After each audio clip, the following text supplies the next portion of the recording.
of the Bible. And it starts off in the beginning as to the relationship that God wants to have with man and man with God. And I chose this passage tonight because it points us in a direction that God does everything for a reason. And if you will, come with me to Genesis chapter 2. And I want to begin at verse 1 through verse 3. Genesis chapter 2, verse 1 through verse 3. And it reads, "Thus the heavens and the earth was finished and all the host of them. And on the seventh day, God ended his work, which he had made. And he rested on the seventh day from all his work, which he had made." Verse 3, "And God blessed the seventh day and sanctified it, because that in it he rested from his work, which God created and made." In verse 3 again, I noticed something in verse 3. There's a word that I want to point out tonight, and that word is because. And we know that the word because means that there's some intention that went forth. There was some intention that was made on a certain thing.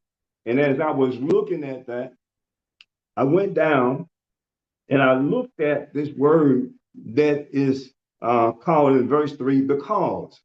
And if you don't mind, just circle because in your Bible. Because when I think about the word because is in the Bible itself 427 times. This word that is called because is in the Bible 427 times. But now there's some other root words that's in the Bible that goes along with it. The word cause is in the Bible 328 times. The word caused is in the Bible 94 times. And the word cause it is in the Bible 32 times. And now that we can verily depend on many different translations, that number can vary. But when I was looking at this, and I went back and thought about that, this word that is called the cause, it's a strong word, and the intent thereof is that there was purpose for the thing that was done. But the cause means that the action that was taken, it was on purpose. And as I was looking at that, I went back to Genesis chapter 2 and verse 1 through 3, and it said, "And God blessed the seventh day and sanctified it, because." There was a reason why God blessed and sanctified the seventh day. And God set this day aside for a reason. Out of all 7 days, on the seventh day is the day that God blessed. And it was a day that was set aside. That there was a reason why this day was set aside. God blessed it and he sanctified it. Come with me, if you will.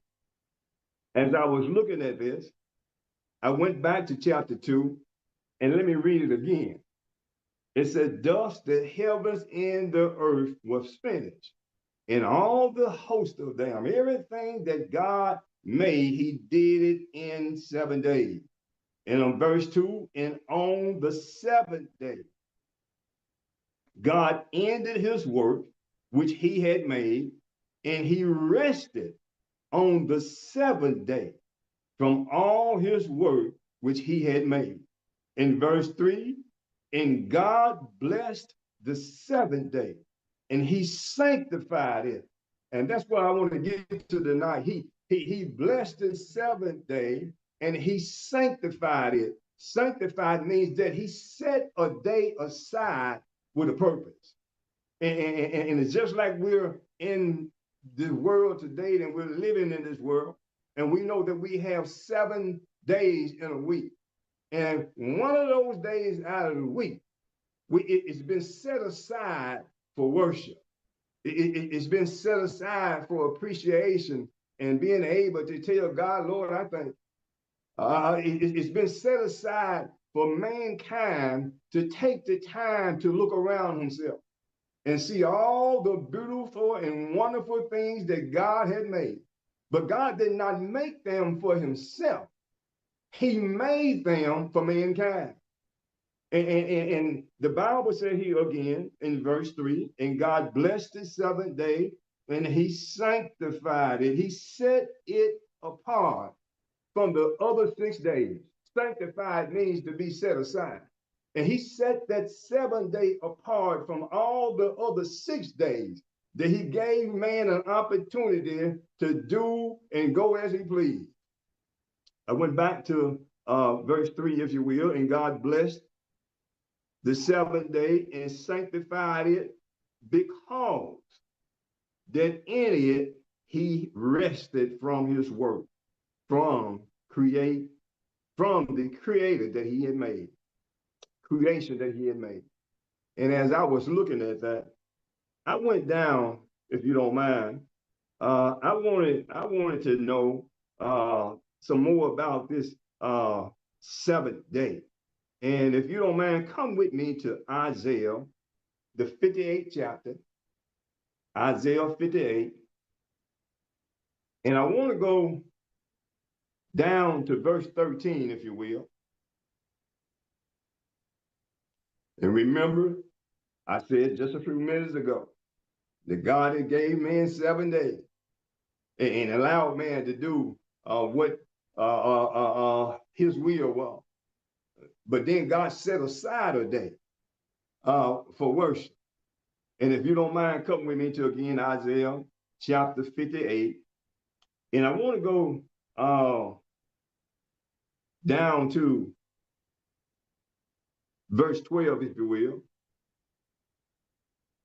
In verse 12, it reads, and they that shall be of thee shall build the old waste places.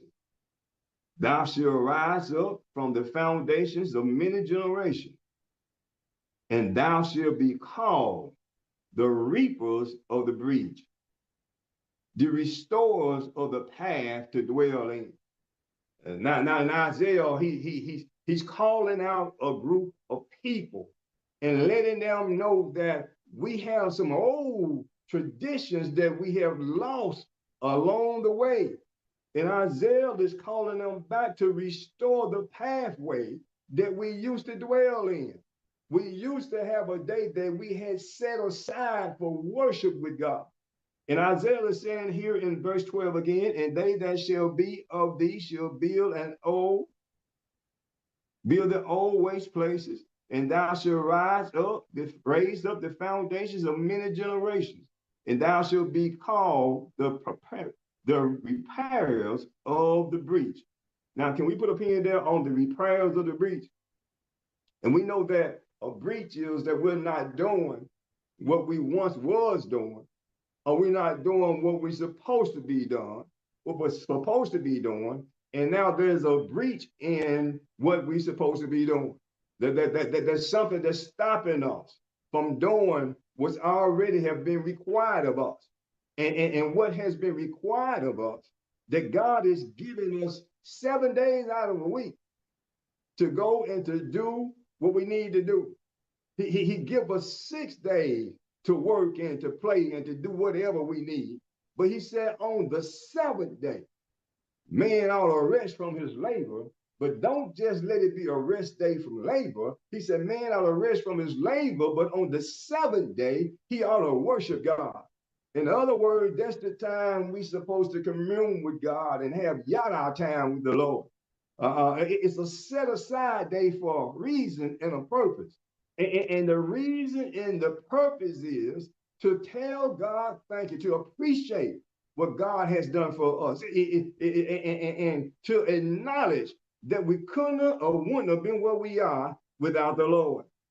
I went down to verse 13 in Isaiah 58, and it said, if thou turn away thy foot from the Sabbath, and we know the Sabbath is the holy day. If thou turn away thy foot from the Sabbath, from doing thou pleasure on my holy day, and call the Sabbath a delight, the holy of the Lord, honorable, and shall honor him, not doing thy own ways. Now let me stop there for a minute.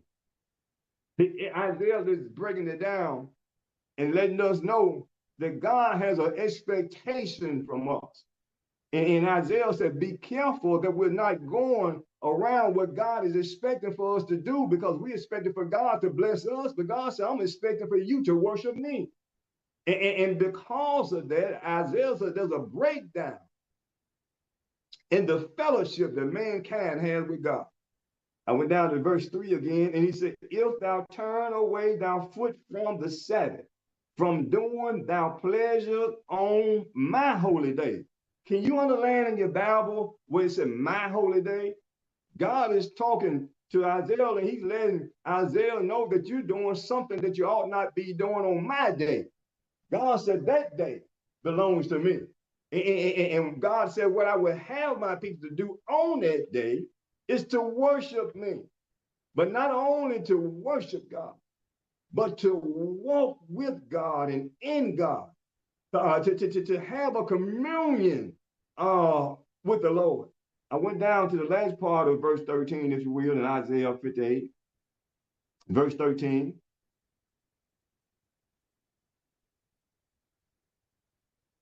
To be honorable, and shall honor him, not doing thy own way. God said, there's a way I want you to worship me, but don't do it doing it your own way. God said, I have some precepts that I expect for you to follow. And I went on down to the second part of verse 13, if you will. And then go back to where it said, and call the Sabbath a delight, the holy day. And call the Sabbath a delight, the holy of the Lord. In other words, he said on the Sabbath that is a holy day unto God, a righteous day unto the Lord.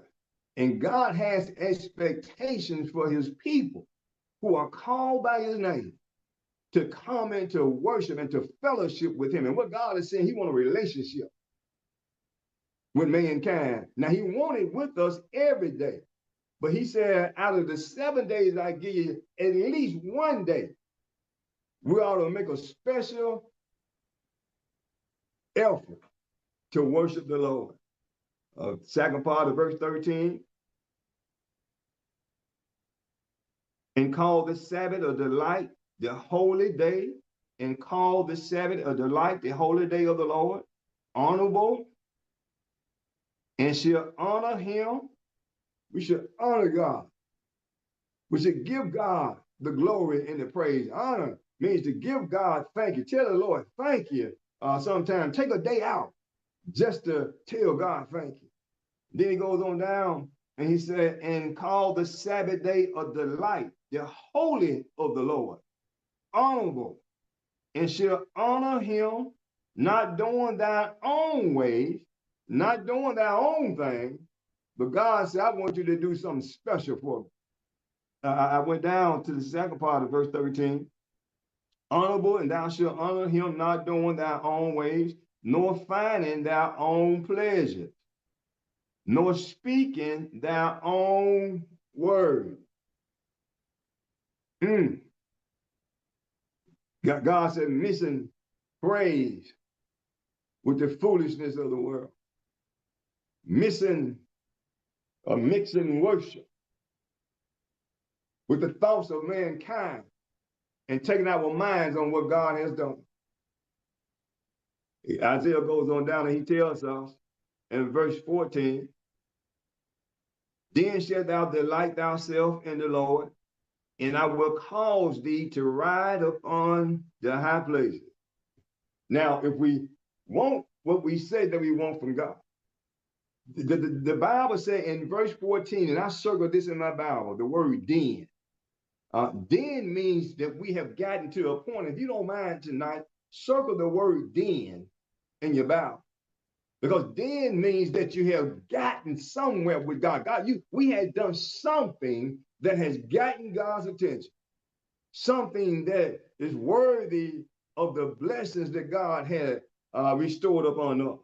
And Isaiah said in Isaiah 58 and 14, he said, then shalt thou delight thyself in the Lord, and I will cause thee. Now, that's what I want to get to.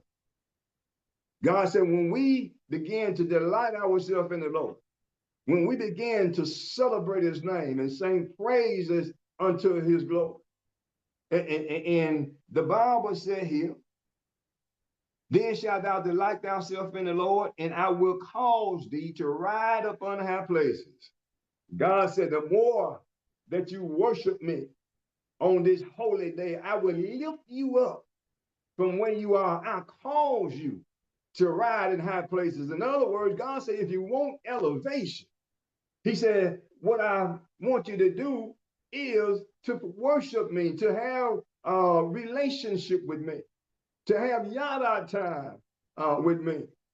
And in verse 14 again, then shalt thou delight thyself in the Lord, and I will cause thee, you won't cause thee, but I will cause thee to ride upon the high places of the earth, and feed thee with the heritage of Jacob, thou father, for thy mouth of the Lord has spoken it.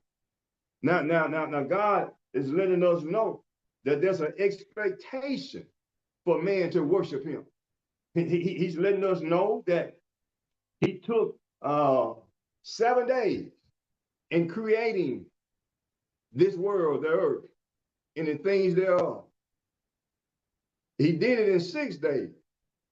And on the 7th day, the Bible said that he rested.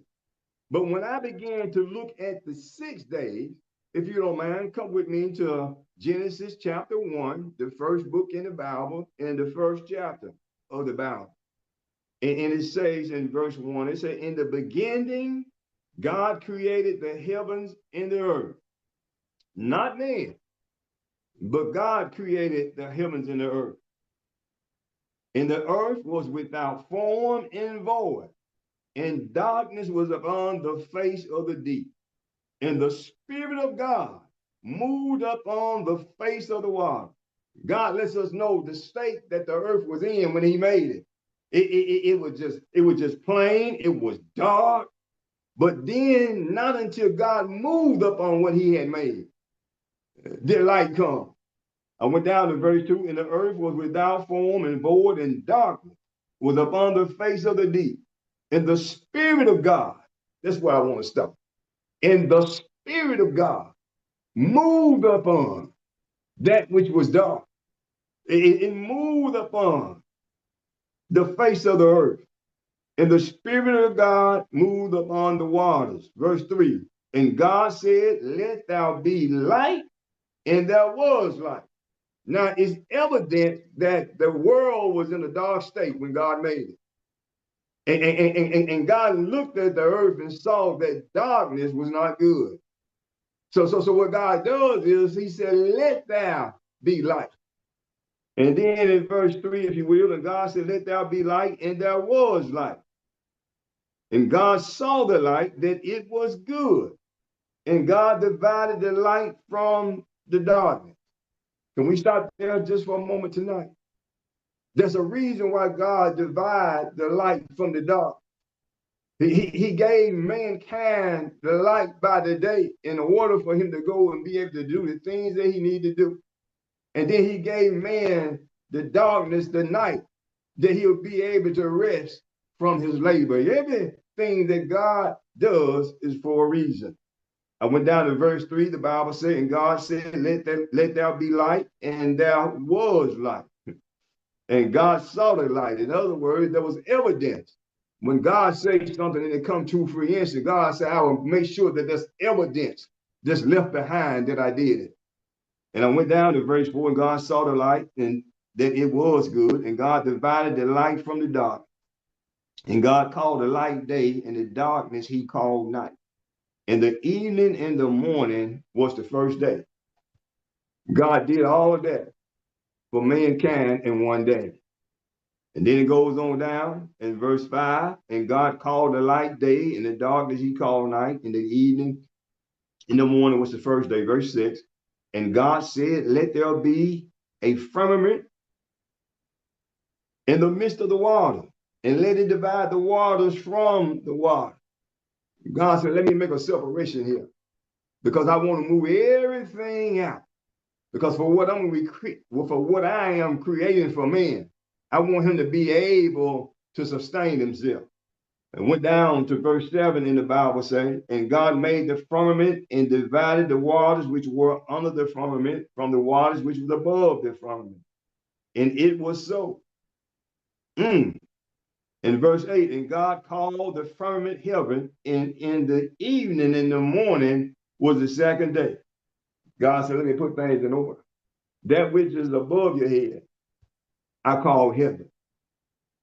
And that which is beneath your feet, I call the earth.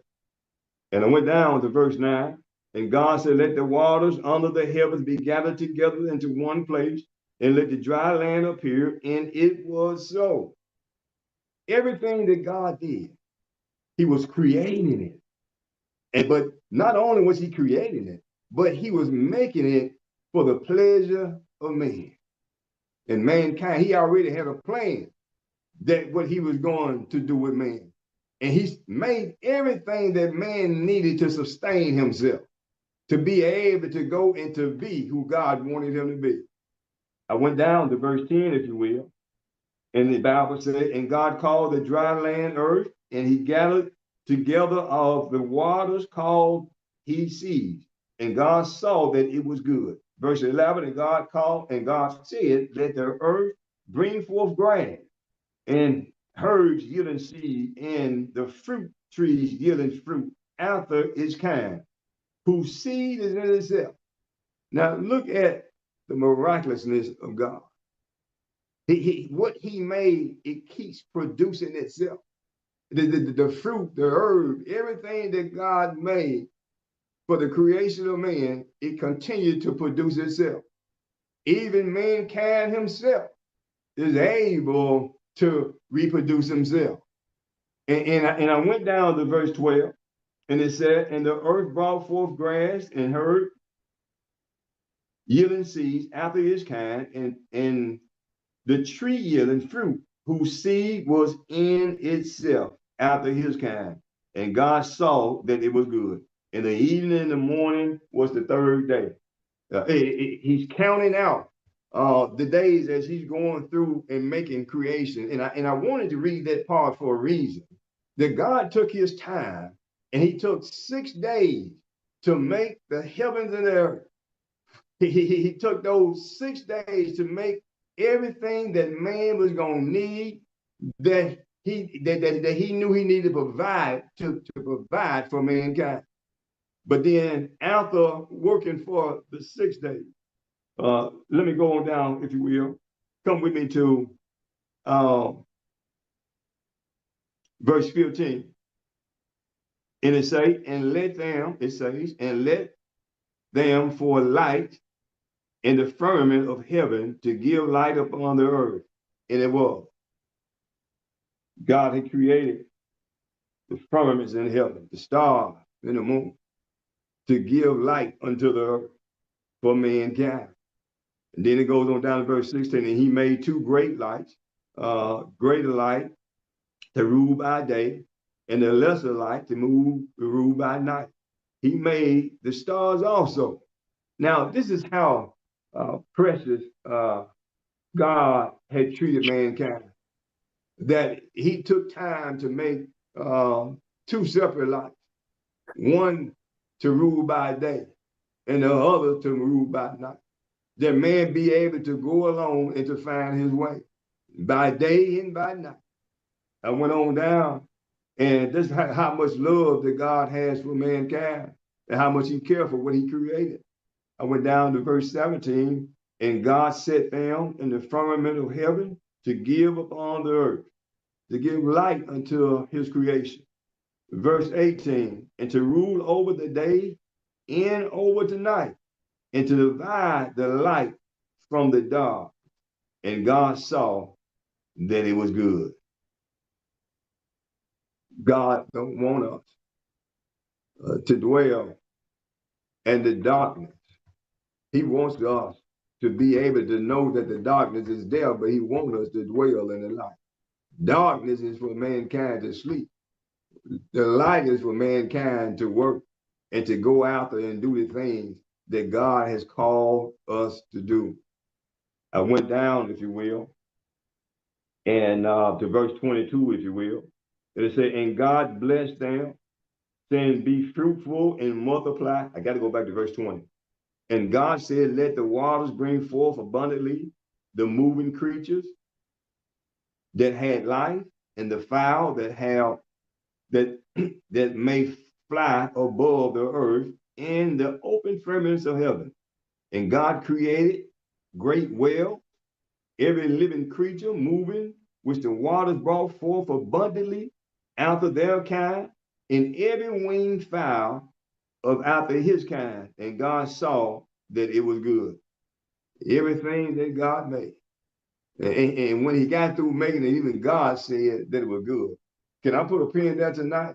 Everything that God made for mankind, he took time to notice that it was good. He notated that it was good for mankind to have these things that I'm creating. I went down to verse 24 when God said, let the earth bring forth the living creatures after his kind, and the cattle and the creeping things, and the beasts of the earth after their kind, his kind, and it was so. In verse 25, and God made the beasts of the earth after his kind, and the cattle after earth after their kind. It keeps on saying after their kind and after this kind. Whatever God had made us to be, he made us individually after a kind. And many times we find that mankind trying to reciprocate itself as to being something other than what God has made. But God said, I intentionally made you the way that I made you because that's what I wanted you to be. And we can't go around trying to change what God has already made. Many times we do. And we try to recreate who we are. But God made us the way that he wanted us to be. And I went on down, if you will. Come with me to verse 26. And God said, let us make mankind after our image. In other words, he made us after the image of God. Verse 26, after our likeness, we ought to be in the mindset of God, have the love of God, have the mercy of God. He made mankind in his likeness.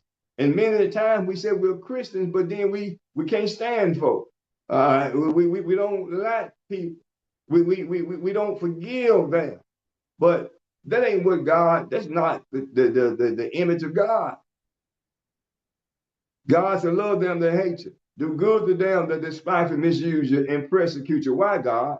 He said, that ye may be the children of your Father, which is in heaven. He said, the only way that you're going to be in my image is that you walk in my will.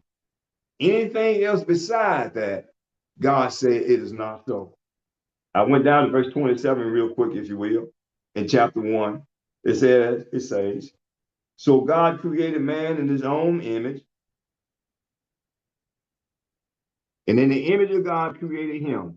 Male and female created he them.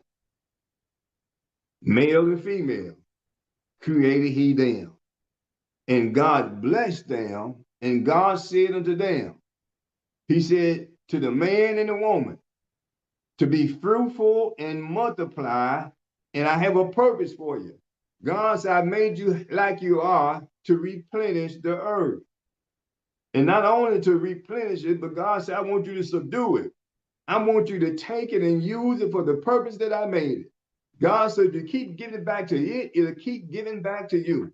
He said, subdue it and have dominion over the fish of the sea and over the fowl of the air, God said, man to mankind, he said, I've given you and put you number one in charge of everything that lives upon this earth. And it goes on down in verse 28. He said, over the fish of the sea, over the fowl of the air, over the living things that move it upon the earth, even the beast in the field. God said, I have given man authority over it. Then when I think about that, well, I'm gonna go on down and then I'm gonna come back to chapter 2 and finish out tonight. But in verse 29, it said, and God said, behold, I have given you every herb bearing seed. In other words, he said, everything, every fruit I've given you, I have provided for it to continue to give more. He said, everything that I've given you, it has a seed in it. And if you take that seed and replant it, if you take what I have given you and to continue to replant it, it'll continue to give. And then it went on down in verse 29, if you will. Let me read it again. And God said, behold, I have given you every herb bearing seed, which is upon the face of the earth, and every tree in which is the fruit of a tree yielding seed. In other words, he said, every time you pull a fruit off the tree, he said, there's a seed that I have put in there, and if you will replant what I have given, it'll keep giving back to you. And what God said is that you can't produce it, but if you plant what I give you, he said, it'll come up and grow. You can't make it, but God said, if you just take what I've given you and use it the way that I told you to use it, it'll keep giving back to mankind. Verse 30, and to every beast of the earth, and to every fowl of the air, and to everything that creepeth upon the earth, wherein there is life, I have given every green herb for meat, and it was so. God said, everything that I have made, I provided for. I went down to verse 31, and God saw everything that he had made. And behold, not only was it good, but God said it was very good. Now, I just keep getting stuck on this part every time I read it. Even God said that it was not only good, but very good. Everything that God has provided for mankind, if we will use it in the right way, it will be very good. But many times we take what God has made for us and given us, and we use it not in a good way. But it was intended for man that it would be good for him. I went down to chapter 2, if you will, and bring us back to the lesson tonight. And when I read this again in chapter 2, it tells us, thus the heavens and the earth was finished, and all the host of them. And on the seventh day, God ended his work, which he had made. And he rested on the seventh day from all of his works which he had made. And God blessed the seventh day and sanctified it, because that in it he had rested from all his work which God had created and made. In other words, the seventh day is a day that's supposed to be set aside. God worked all week long creating the heavens and the earth, from Genesis chapter 1, from verse 1 all the way down to verse 31. It talks about how God created man, how he created the crops in the field, the fowl of the air, and the beast in the field. And he lets us know that he's in charge of all of that. And he will continue to provide for us if we just continue to do his will. Now, I know when we started tonight, I talked about a set aside day on that seventh day. And if you don't mind, come with me just to verse 2 real quick in chapter 2. On the seventh day, God ended his work, which he had made, and he rested on the seventh day from all of the work which he had made. And God blessed the seventh day. Now, that's where I want to get to tonight, and we'll close out in just a minute. But God blessed the seventh day, and he sanctified it. Somebody tell me, sanctified means set apart. And what God is saying, don't treat the seventh day just like you treat the other 6 days. He said the seventh day is for worship. The seventh day is for having yada time with God.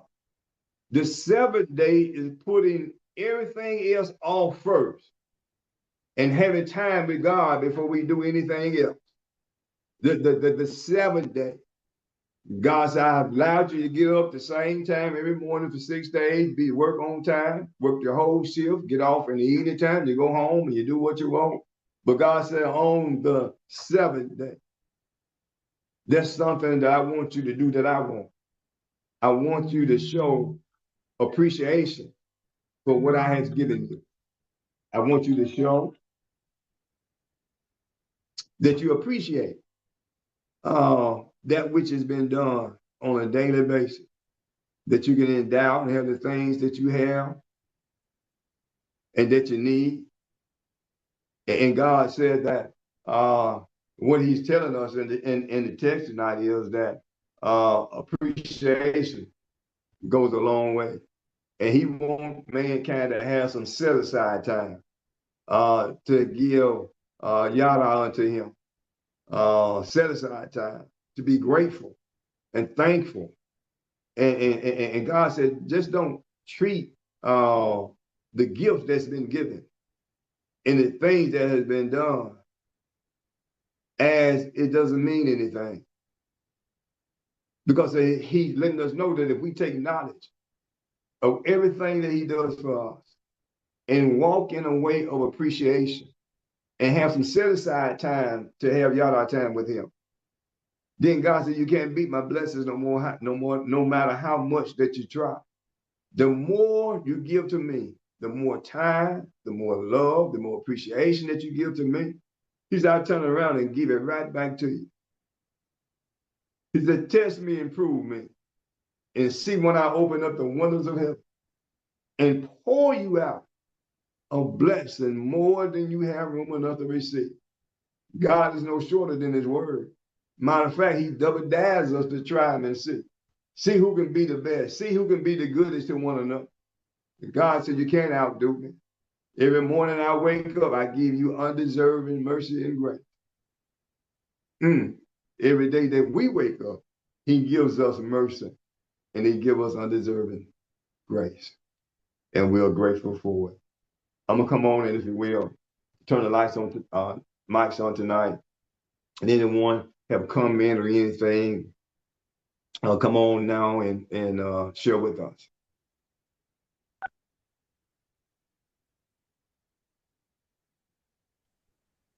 This is Jessica.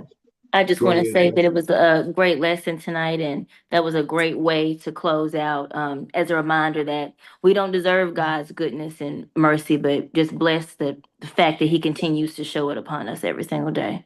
Yes. Amen. Yes, Lord. Good morning, church family. Yeah. Good morning. Or good evening. I mean, Good good evening. evening. I'm sorry. Good evening. I was taking a Good nap evening. earlier, so yeah. Good evening, everyone. Good First evening. lady. Good God bless you, evening. First Lady. All right. God bless. But we thank Enjoyed God. you tonight, Pastor. Oh, okay. Thank you. I believe that's great. Amen.